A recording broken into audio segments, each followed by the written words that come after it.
Hello, it's Dr. Bettina here. We've had a letter from a parent who says, my son is 6 and my husband has died unexpectedly. We are all in deep shock. How do I explain death to my son? And should he attend my husband's funeral? Well, I want to start by saying how deeply sorry I am for what you and your family are going through right now. To lose a spouse and the father of your child is incredibly painful, and my heart really goes out to you. So when something like this happens, it's really normal to feel unsure about what to say and what to do. How do you support your child through such deep grief? Of course, you want to protect him and do the right thing, kind of navigate this as best way you can.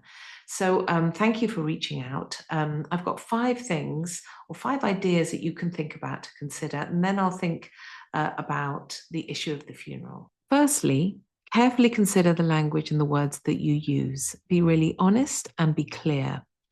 It may feel gentler to say things like they've gone to rest or they're in a better place, but phrases like that can actually be really puzzling or even scary for children.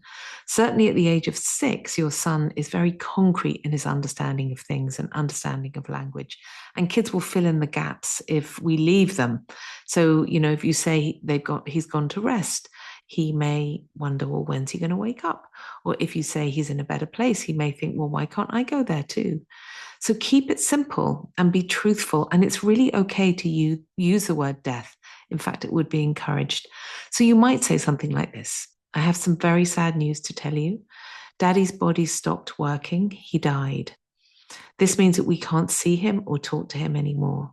This is not because anyone did anything wrong.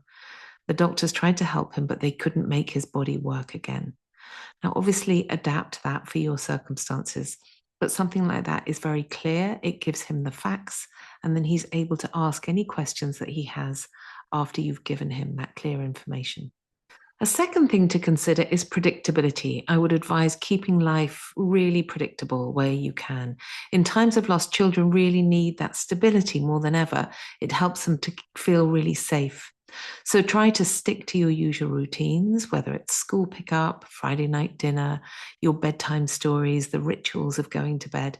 The rhythms of life act like a steady base camp, and children are going to leave the base camp and go out on adventures, and then they're going to come back. And so giving them that predictability is really helpful. If you say you're going to do something as much as possible, then do it. If you say you're going to pick them up, I wouldn't be so casual about saying, oh, nanny can pick them up or grandma can pick them up this time. I would try to stick to what you say. Suddenly the world has become very unpredictable for your child. So you want to offer certainty and predictability wherever you can. Thirdly, let them grieve in their own way. Kids process big emotions differently to adults. They might express sadness through play, or they might have a moment of laughter amid tears, and that's okay. It doesn't mean they aren't hurting. It doesn't mean that they don't care. We need to trust that children are taking in and managing things in their own time, in their own way. Actually, play is the way in which children make sense of a lot of things. It often is a comfort to them, and it's a way in which they can move through grief without needing to put things into words. So allow time for play, join in, or just delight in what they're doing when they're doing it. And I think you need to know that each child will do it in their own way, and it will look different for different children. The fourth thing is to remember that grief changes over time. So children will revisit loss as they grow and will understand it in new ways over time. So expect grief firstly to come in waves. A smell or a song or a birthday may remind them of something, and they may have a wave of grief that had died down. So it's not a linear process as we're sometimes led to believe. And also know that grief can resurface during developmental leaps or special moments as children understand the complexity of the world and relationships in a different way. They may have new questions for you. So try to stay open, keep talking, let them guide you in the conversation. They will let you know what they need and when they need it.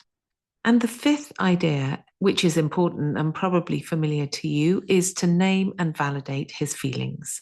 Let him know that it's okay to be sad, to be angry, confused. And know as a parent that you don't have to fix that. Actually, listening and comforting him is really important and it is enough. It will sustain him through those difficult emotions. Sadness is actually a part of loving somebody. And with your support, he will be able to get through. If he needs reassurance, tell him he's safe. Tell him it's not his fault if he needs reminding. And just take the time to sit with him whenever he needs to express that feeling. It's a really important part of a child feeling safe.